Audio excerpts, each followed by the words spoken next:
Okay, and so now finally we're going to start looking at applying some of this stuff to iterative methods, most notably projection methods. So our setup here is we have some equation that we want to solve. Ax is equal to b. We have some equation like that, ax equals b, that we want to solve. And we want to come up with a procedure that says, let's imagine that we've estimated x, or we've estimated a solution. We want to use that information to make the solution a little bit better. So the setup is going to be x naught is an approximate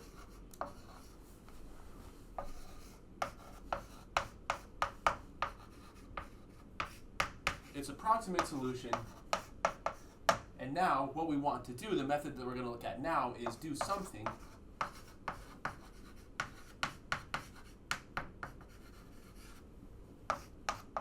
to find a better approximation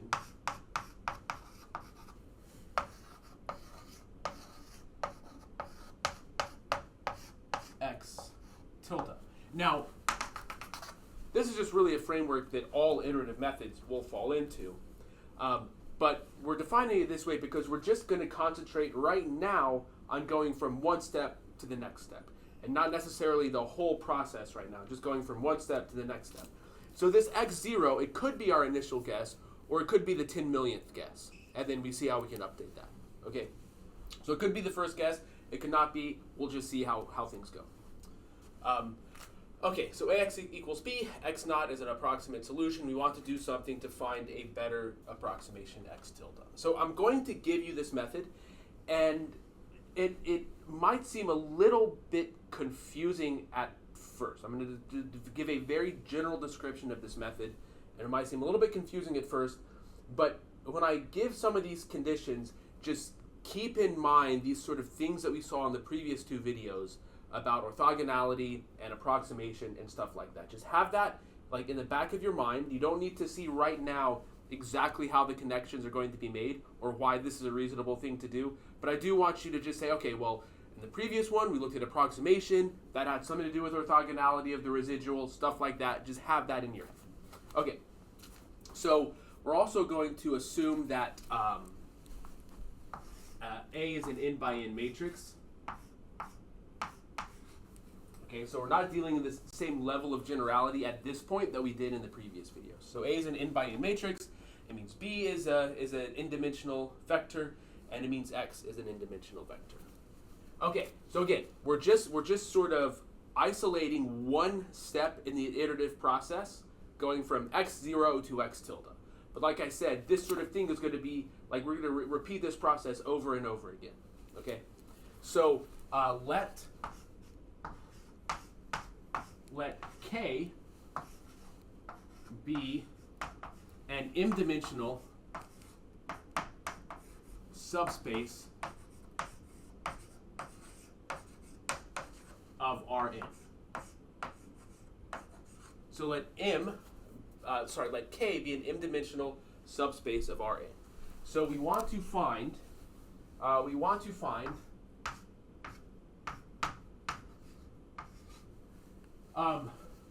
a delta in this space K, a delta in this space K such that x tilde equals x naught plus delta is a better approximation.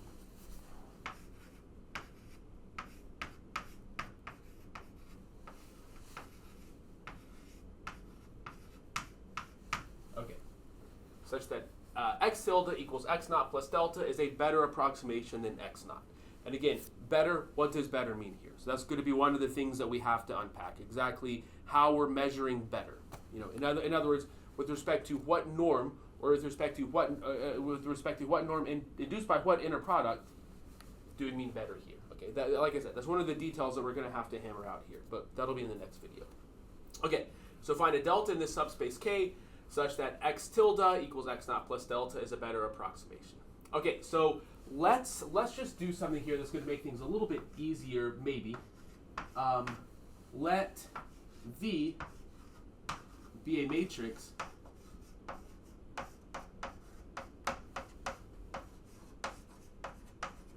whose columns span are a basis, whose columns are a basis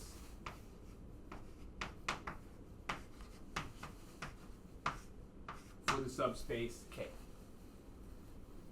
Okay, then if we have that, let's see if I can slightly change colors here to sort of track what's going. If we have that, then we can write this up here as x naught plus Vy. And let's see what space y has to lie in. Well, V has in columns because the columns are in rows. V has in rows because its columns are a basis for K, and that's the subspace of Rn. So V has K rows, but it has m columns. So Y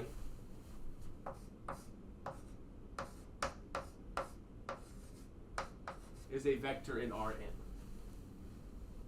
Okay, so what this tells us then, we know V. If we know what K is, in principle, we can figure out what V is.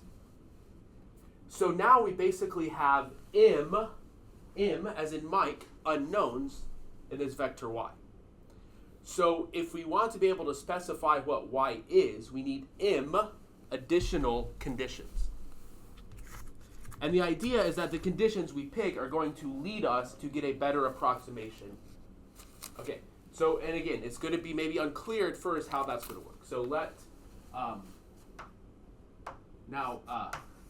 another subspace, L could be equal to K, and sometimes will be, sometimes it's not. So let L be an m-dimensional subspace.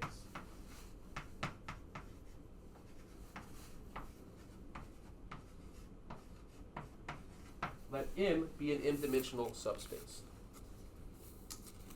Okay, what we want to do then is we want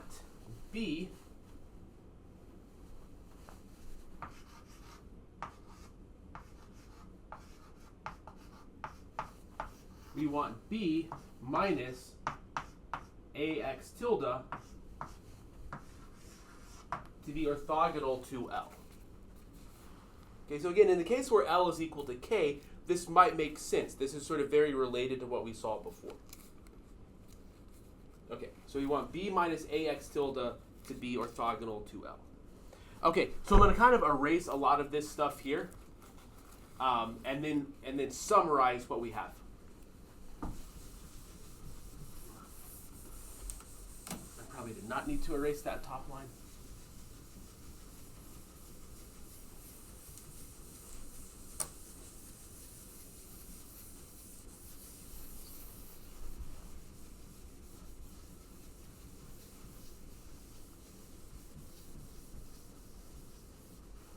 Okay, so K and L are m-dimensional subspaces.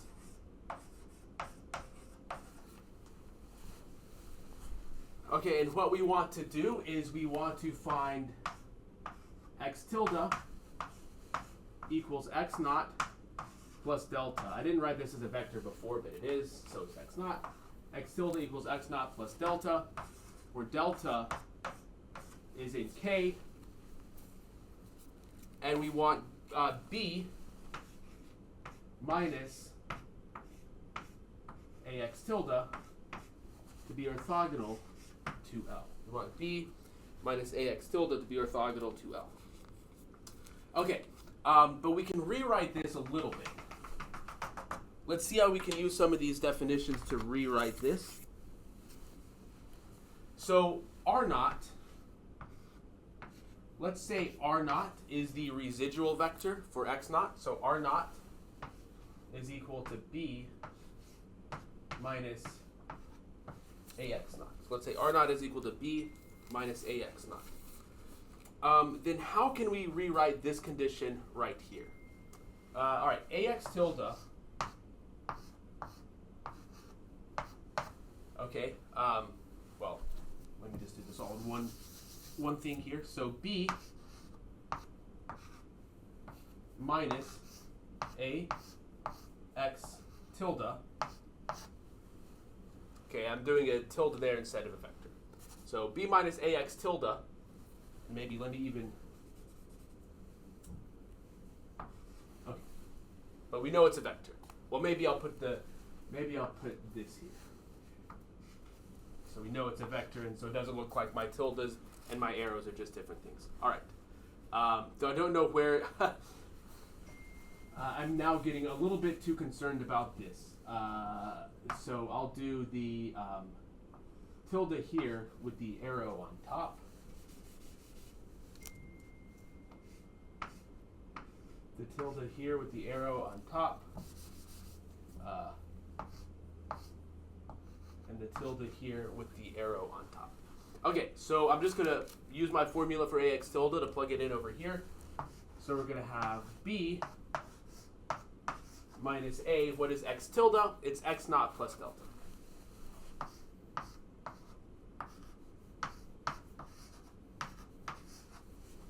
Okay, and so what we're saying is we want this to be orthogonal. Okay, but B minus AX naught, that's just R naught.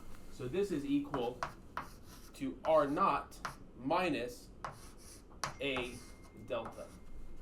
And we want this to be orthogonal to L. Sorry, my phone is dinging like crazy. I thought I had it on silent, but I don't. Okay. So that's another way that we can write this. So let's replace this here. And we're going to have this as R naught minus A delta is orthogonal to L. Okay, and we know what R naught is from the previous, like we come into this knowing what R naught is because we know what X naught is. We can do B minus AX naught to compute what R naught is.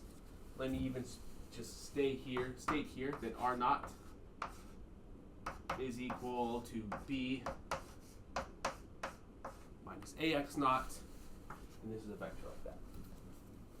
Okay, so there we have it. So that is the condition that we want to have met.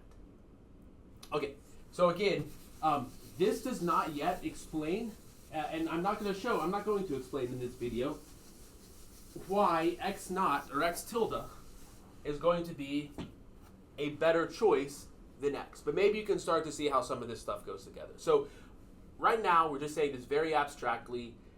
In the framework that we have it here, K could be any subspace, any m-dimensional subspace.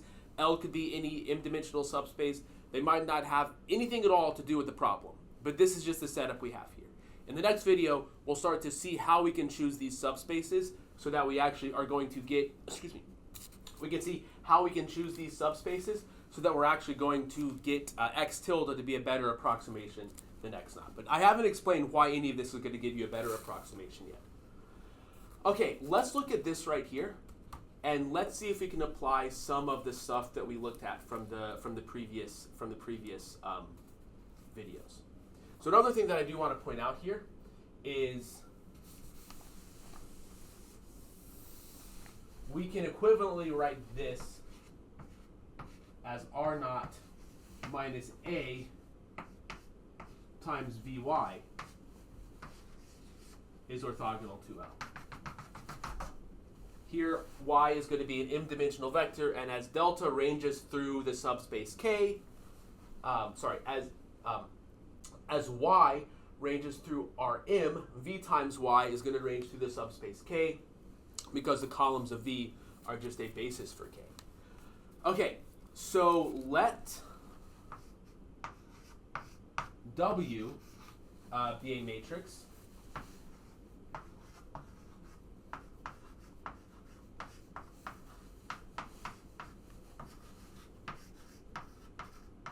whose columns are a basis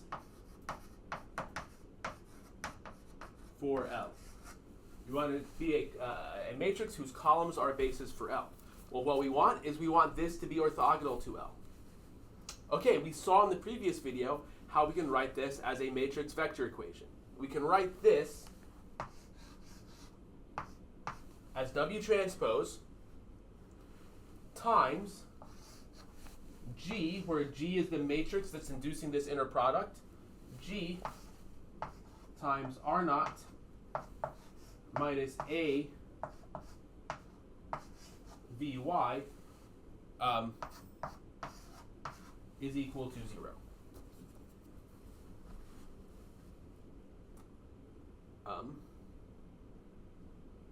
Yes, just making sure that I have everything here correctly because there's obviously a lot of stuff going on.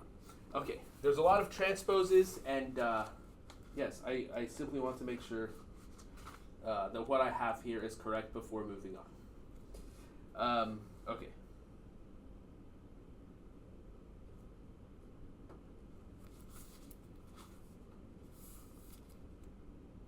Oh, I do need to put a parentheses here.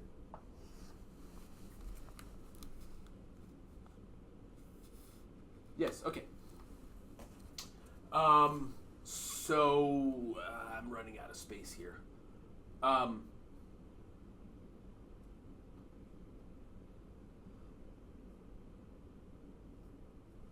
am running out of space here. Okay, so hold on a second. I gotta figure out what I want to erase. Okay, so maybe you guys can write this down, and I'm going to write some things here.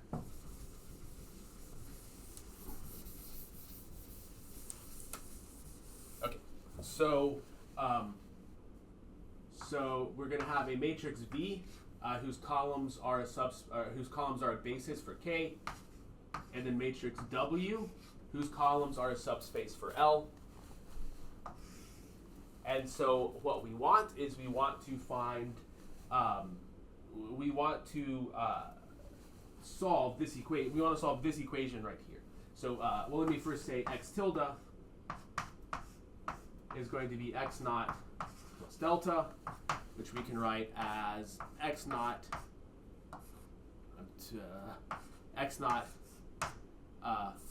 plus Vy. Okay, and then we saw that we could also write this as R naught minus A delta or A Vy like this. Okay, and the idea is we want R naught minus A Vy to be orthogonal to L. So this gives us this system of equations here. W transpose G A V Y is equal to W transpose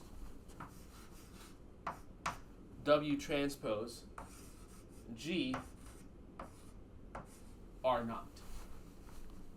And Y here is the thing that we are solving for. So Y is the thing that we're solving for.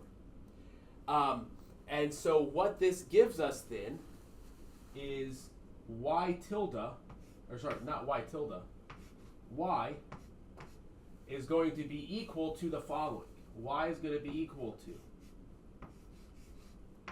W transpose G A V inverse of that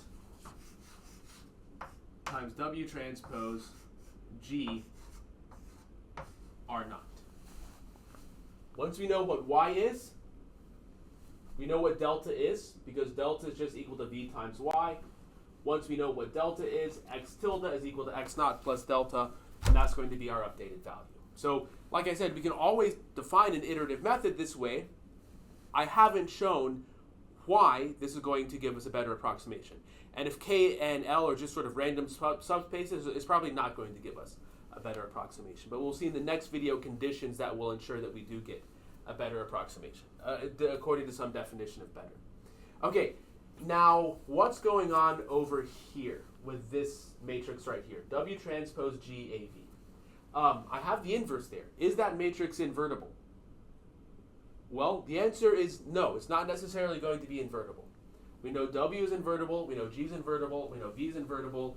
even if we know that A is invertible, we do not know that this is invertible.